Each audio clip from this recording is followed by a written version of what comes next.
Tidak hanya berdampak pada keterisian rumah sakit, lonjakan kasus COVID-19 juga berdampak pada antrean jenazah yang harus ditangani. Tingginya angka kematian akibat COVID-19 yang berdampak pada antrean jenazah COVID terjadi di Cimahi, Jawa Barat. Dari rekaman video amatir, sejumlah tenaga medis membawa 5 peti berisi jenazah pasien COVID-19 sekaligus di RSUD Cibabat, Kota Cimahi, Jawa Barat. Karena penuh, jenazah pasien COVID-19 harus antre menunggu giliran masuk ke ruang pemulasaran sebelum diangkut ambulans menuju pemakaman.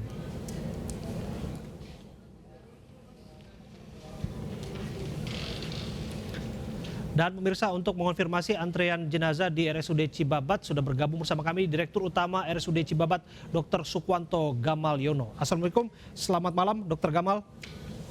Waalaikumsalam, selamat malam. Terima kasih. Dengan Pak Abraham, silakan. Ya, betul? Betul Dok. Baik. Langsung saja Dok. Ini semakin miris semakin hari kalau kita lihat penanganan COVID. Tidak hanya antri untuk mendapatkan proses penyembuhan ataupun tindakan kamar, ruangan dan lain sebagainya. Ternyata untuk jenazahnya juga harus antri untuk pemulasarannya. Bagaimana keterangan Anda mengenai video viral ini?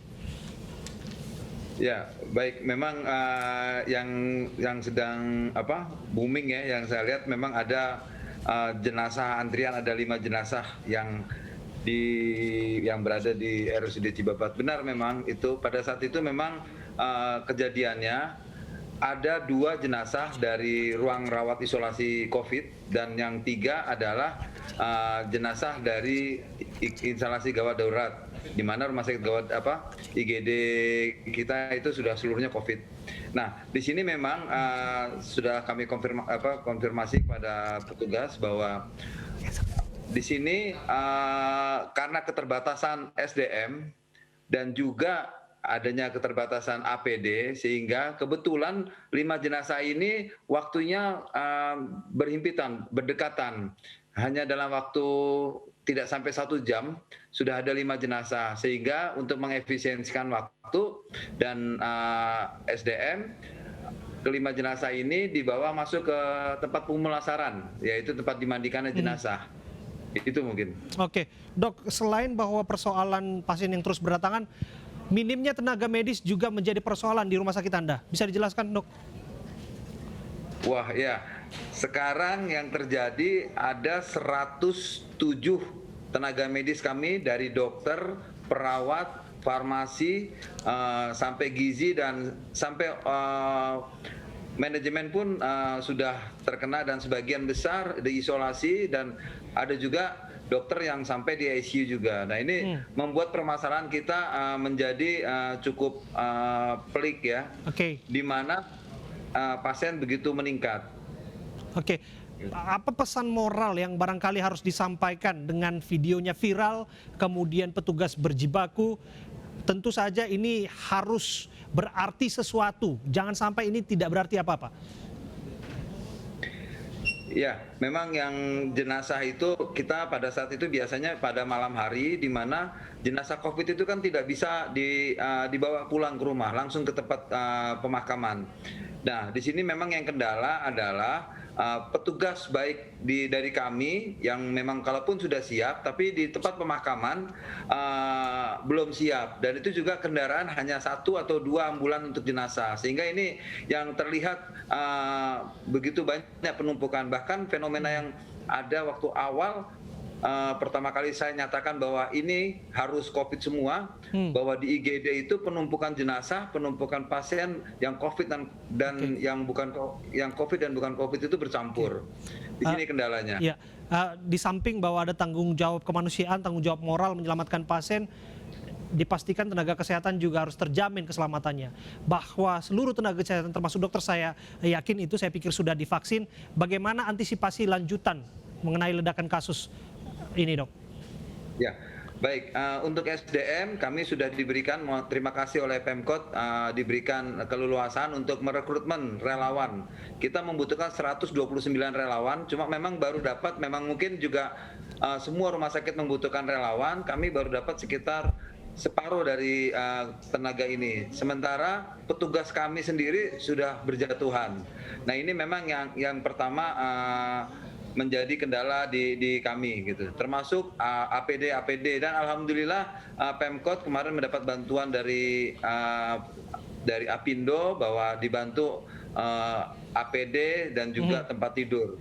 Yang satu lagi, kami sudah menambah, ada gedung yang untuk menambah tempat tidur sekitar 33 tempat tidur di lantai 6. Itu khusus untuk COVID. Gitu. Oke, Dok, apa yang diharapkan dokter jika kemudian bisa berkomunikasi langsung dengan para masyarakat yang tentu saja masih banyak yang belum paham mengenai kasus COVID-19? Baik, sekarang ini COVID yang sekarang memang yang mungkin sudah banyak didengar bahwa ini strainnya yang COVID Delta ya, di mana Delta ini sekarang tidak mengenal usia. Pada saat waktu dulu itu yang Alpha dan Beta itu masih orang tua, sekarang anak-anak juga banyak. Nah, oleh sebab itu tetap kita selalu mempromosikan 3M ya, menjaga, memakai masker, menggunakan mencuci tangan ya, dan juga menjaga jarak. Nah, di sini rasanya untuk sekarang ini dengan seperti ini saya berharap jangan atau dilarang untuk keluar rumah. Karena sekarang ini bukan sekedar droplet atau sekedar batuk atau apa, tetapi bersenggolan aja bisa bisa menularkan. Gitu. Ya, itu pesan penting yang harus disampaikan. Potensi penularan bisa saja terjadi tidak hanya melalui batuk, bersin, droplet, namun juga dengan berpapasan ataupun bersenggolan. Terima kasih Dr. Gamal, kami doakan untuk Anda dan seluruh tenaga kesehatan yang harus bertugas tetap sehat-sehat dan memastikan bahwa upaya penyelamatan kemanusiaan terus dijalankan. Pemirsa, di tengah tingginya kasus COVID-19 dan antrean jenazah yang akan menjalani pemulasaran, video Wakil Bupati Lampung yang tengah asik berjoget tanpa protokol kesehatan menjadi viral. Mendapat banyak kecaman dari warganet. Wakil Bupati pun meminta maaf.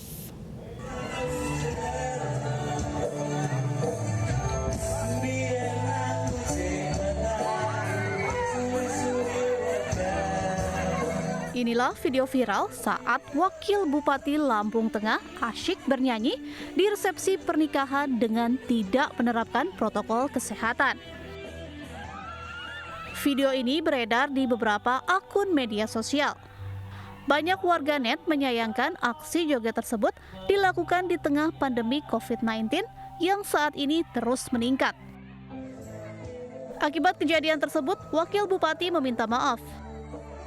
Ingin menyampaikan kepada pemerintah Kabupaten Lampung Tengah, masyarakat Kabupaten Lampung Tengah, Ikatan Dokter Indonesia, serta keluarga permohonan maaf yang sebesar-besarnya atas video saya yang sedang viral saat ini di media sosial tentang pada saat saya sedang menghadiri hajatan.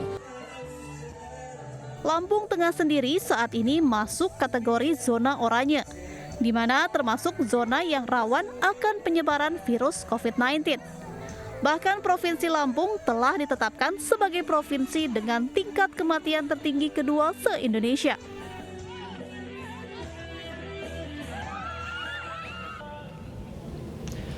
Akibat pelanggaran prokes, Wakil Bupati dilaporkan. Lantas bagaimana perkembangan kasusnya? Sudah terhubung dengan kami, yaitu kontributor MNC Andres Fandi. Selamat malam Andres. Oke, selamat malam Montang. Ya, ini upaya apa yang dilakukan oleh Wakil Bupati tentu tidak menimbulkan simpatik sama sekali sebagai seorang pejabat publik. Bagaimana kasus ini ditindaklanjuti? Oke, Pak Abraham, dapat saya sampaikan pasca viral video dugaan pelanggaran protokol kesehatan yang dilakukan oleh Wakil Bupati Kabupaten Lampung Tengah. Dan kasusnya saat ini terus bergulir di Polda Lampung. Sejumlah warga Lampung Tengah membuat laporan polisi di Mapolda Lampung minggu malam kemarin.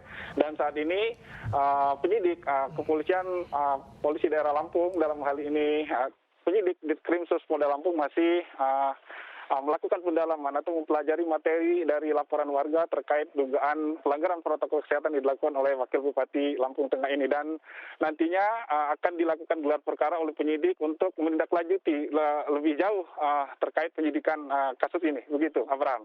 Yang jelas ada konsekuensi pidananya jika dilaporkan, dan ada juga kasus yang sudah inkrah begitu, artinya dalam proses pengadilan begitu. Yang ingin saya tanyakan sebetulnya sudah minta maaf Wakil Bupatinya. Apakah warga atau dalam hal ini pelapor sudah terima permintaan maaf Wakil Bupati begitu saja? Ya, memang permohonan maaf yang dilakukan oleh Wakil Bupati ini melalui media sosial, akun pribadi media sosial sendiri, melalui akun Instagram begitu dia melakukan permohonan maaf kepada khususnya warga Kabupaten Lampung Tengah, terus pemerintah daerah Kabupaten Lampung Tengah, dan juga organisasi profesi karena dia tenaga kesehatan juga dari Ikatan Dokter Indonesia. Dan menyikapi permohonan maaf ini, Abraham, memang sejauh ini kasusnya masih terus bergulir di Polda Lampung dan penyidik masih melakukan upaya mempelajari atau materi laporan dari masyarakat ini apakah terpenuhi unsur pidananya untuk ditindaklanjuti lebih lanjut atau seperti apa. Nah, nanti polisi akan masih melakukan gelar perkara awal untuk menyikapi tindak lanjut dari laporan masyarakat ini sendiri. Demikian, Bang. Selain bahwa sanksi moral itu sudah didapatkan melalui cibiran warganet dan siapapun yang menyaksikan video itu, tapi apakah sebagai pejabat publik Wakil Bupati masih bertugas atau barangkali dapat sanksi tambahan juga dari Pemkab? Ya, memang sejauh ini awak media sendiri memang belum bisa menemui secara langsung Wakil Bupati ini, namun dia menyampaikan klarifikasi melalui akun media sosial sendiri dan belum diketahui apakah dia masih aktif berkantor di Pemda Kabupaten Lampung Tengah atau tidak masuk ke kerja di dinas Pemkab tersebut. Demikian, Abraham. Andres Afandi, terima kasih laporan Anda langsung dari Lampung. Kasus penularan COVID-19 pada anak meningkat pesat di Indonesia. Meningkatnya kasus COVID pada anak membuat Badan Pengolah Obat dan Makanan memberikan lampu hijau agar vaksin Sinovac dapat digunakan untuk anak-anak.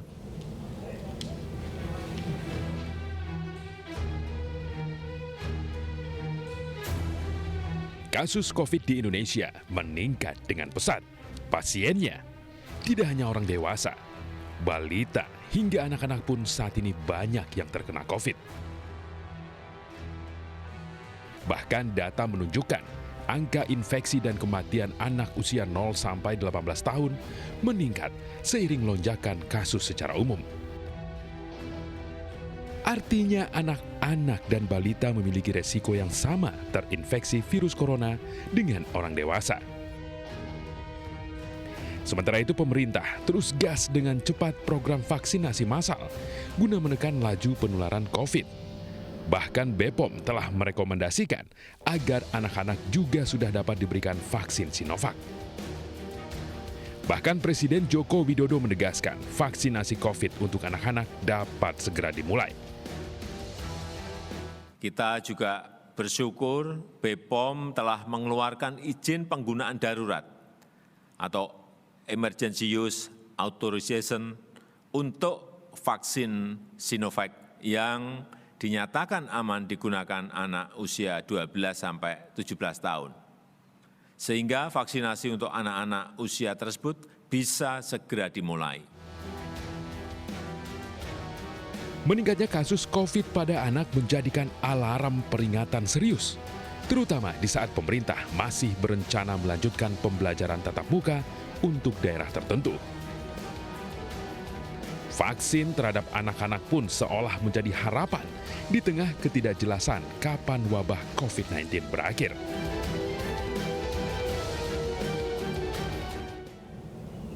Dan pemirsa, bagaimana kemudian tingginya kasus COVID pada anak ini direspon oleh berbagai kalangan, utamanya mereka yang harus memastikan bahwa anak-anak mereka tidak terkena kasus ini. Kami akan berbincang bersama dengan Budi Setiawan, pasien COVID yang aktif saat ini terkonfirmasi COVID dan memiliki 11 orang anak dengan 9 anak diantaranya terpapar COVID. Dan ada nanti Dr. Kartika yang merupakan dokter spesialis anak yang bertugas ataupun berdinas di Rumah Sakit Edika Kebayoran Lama. Terlebih dahulu sebelum ke Dr. Kartika, kami akan menuju ke Pak Budi. Selamat malam Pak Budi. Malam Mas. Ya Pak Budi, kami turut prihatin atas apa yang sedang Anda alami saat ini. Bisa dikatakan cobaan atau apapun yang sangat memberatkan itu. Pak, betul 9 anak Bapak itu terpapar COVID? Ya betul, 9 anak saya terpapar oleh COVID-19. Artinya ikut Bapak berarti 10 orang, satu keluarga itu Pak? Iya, 11 orang berikut dengan istri dan saya. Oke, Bapak punya ada 11 anak ya, Bapak sebutkan ya dalam pre-interview kita. Ya, 11 anak. 2 anak lainnya artinya tidak terkena Negatif. kasus ya Pak? Dua anak saya negatif, 9 positif. Oke, seluruhnya saat ini diisolasi di rumah atau seperti apa tindakannya Pak? Kami memutuskan isolasi di rumah karena sekeluarga ya otomatis, dan hanya tinggal 2 yang negatif ya. Ya, Pak Budi, di antara 9 anak yang terpapar COVID, ada yang paling berat tidak gejalanya? Atau secara umum bisa diceritakan kepada kami gejala-gejalanya? Ya, secara umum sih hanya seperti flu biasa, Mas. Yang paling berat itu justru yang pertama sakit seperti sakit gejala tipes. Bahkan kami sempat ke dokter biasa gitu ya, ke klinik biasa, dan didiagnosa gejala tipes gitu. Sebelum akhirnya di antigen ya. Oke. Usia yang dari yang paling kecil sampai paling besar yang terkena kasus siapa Pak? Yang terpapar Pak? Yang paling kecil usia 9 tahun, paling besar usia 24 gitu. Tapi rata-rata antara usia 18 sampai 9. Oke, kasus pertama apakah dari yang paling kecil atau Bapak sendiri bisa diceritakan Pak? Ya, kasus pertama dari anak saya yang usia 12 tahun ya. Dari dia sakit demam gitu 2-3 hari. Kami periksakan ke klinik, tapi kemudian terus menular kan ke saya. Bahkan saya termasuk yang terakhir kena gitu. Itu kena ke anak-anak yang lain, dan setelah diperiksa akhirnya sama dokter klinik untuk dianjurkan untuk antigen. Nah, ternyata setelah di antigen positif 5 anak saya gitu. Dengan keputusan isolasi mandiri ini, apakah semua infrastruktur dalam hal ini misalnya obat-obatan, logistik dan lain sebagainya itu sudah ada di rumah Bapak? Ya, setelah positif antigen, kita lapor ke puskesmas terdekat memang. Betul. Dan dari puskesmas kemudian menyarankan untuk yang negatif, hasil antigennya negatif untuk di PCR. Nah, dari di PCR itulah tambah 6 orang lagi gitu. Makanya tadi jumlah total 11 ya. Saya, istri dan 9 anak gitu. Dan dari puskesmas membantu berupa vitamin sama ada obat lainnya. Oke, saya ke Dr. Kartika Sariwiduri. Sudahkah bergabung bersama kita? Selamat malam, Dok. Oke, belum terhubung. Kami masih mencoba untuk memperbaiki hubungan kami dengan Dr. Kartika. Tapi saya kembali ke Pak Budi. Pak Budi, kalau bisa diceritakan Pak, pertama kali mengetahui terkena COVID dalam klaster keluarga seperti ini, bagaimana reaksi keluarga Pak? Ya, yang jelas kalau saya dengan istri cukup tenang ya, nggak terlalu panik. Justru anak saya yang panik karena mungkin dia sering dengar berita, baca berita gitu ya. Anak-anak yang kecil itu yang usia sekolah dasar nangis gitu ya, khawatir mungkin. Nah, itu akhirnya kemudian kita coba tenangkan. Dan kita langsung diskusi di rumah apa yang harus kita lakukan di saat kita isoman. Ya, utamanya tidak boleh keluar rumah ya, kan agak sulit menjaga anak untuk tidak keluar rumah gitu. Apalagi mereka sudah hampir sudah. Tapi aktivitas anak Pak Budi memang ada keluar rumah ya belakangan ini Pak? Kalau saya. Iya, aktivitas anak-anak Pak Budi, apakah itu yang belajar ada. tatap muka dalam kalau belajar uji coba tatap muka begitu Pak? Belum. Kalau belajar belum ada uji coba tatap muka, masih di rumah. Tapi kan mereka bermain tuh. Nah, itu yang agak sulit dijaga memang. Jadi kita bisa tahu mobilitas dan aktivitasnya di luar rumah adalah bermain begitu. Kita sudah tersambung bersama dengan Dr. Kartika, dokter spesialis anak dari Rumah Sakit Edika Kebayoran Lama. Selamat malam Dok. Selamat malam Mas Abraham. Ya, apa kabar Dok? Sehat Dok? Sehat, alhamdulillah. Mas Abraham gimana sama keluarga? Sehat-sehat. Kalau saya bisa cerita, bayi saya juga sempat terkena COVID dan Dokter Kartika adalah dokter yang menangani ketika kami di rumah sakit sekitar 2 pekan lebih begitu. Dok, begini, kasusnya semakin tinggi. Kalau ada gium yang mengatakan anak terkena COVID itu nggak apa-apa karena resikonya kecil dan nggak akan mengalami gejala apa-apa, lebih parah dari orang tua. Ternyata ini paradoks dengan apa yang dikeluarkan oleh IDAI. IDAI mengatakan dalam 3 bulan terakhir 2 anak dalam seminggu itu meninggal dunia karena COVID. Bagaimana kira-kira dokter menggambarkan kasus COVID pada anak belakangan ini? Ya, mungkin dari Ikatan Dokter Anak Indonesia juga sudah mengeluarkan konferensi pers sebelumnya ya Mas ya. Memang tinggi sekali saat ini angka COVID pada anak itu mencapai 12,8%. Kemudian untuk angka kematian COVID pada anak itu sekitar 1,2%, Mas. Artinya dari kurang lebih 83 anak usia 0 bulan sampai dengan 18 tahun yang terkena COVID, ya itu ada kemungkinan 1 anak yang meninggal akibat COVID. Tentu ini angka yang tidak menyenangkan bagi kita ya dok. Ya, betul sekali. Memang angkanya benar-benar melonjak ya, kebetulan 2 atau sampai 2 bulan terakhir ini. Dan ya secara umum kalau saya lihat di rumah sakit saya ya Mas ya, di tempat saya praktek memang lonjakan kasus perawatan anak di ruang isolasi COVID itu sangat meningkat hampir 300% mungkin ya. Walaupun memang secara data 12,8% dari IDAI memang kami menyatakan 12,8%. Kalau untuk ya Mas? Iya, saya masuk pada kasus meninggalnya dok, karena kan ada gium ataupun wacana narasi yang dibangun saat ini anak-anak kalau kena COVID nggak bakal apa-apa begitu. Tapi kalau kenyataannya di sini ada fatality rate-nya juga, bisa meninggal juga ya ternyata anak. Disebutkan ada kaitannya dengan komorbid, ternyata anak juga bisa punya penyakit bawaan yang tak terdeteksi. Bagaimana jelasnya ini dok? Ya memang karena sebenarnya ketika seorang anak terkena COVID itu yang diserang adalah imunnya. Jadi perburukan atau beratnya COVID pada seorang anak itu adalah tergantung dari kondisi imunitas si anak sebenarnya.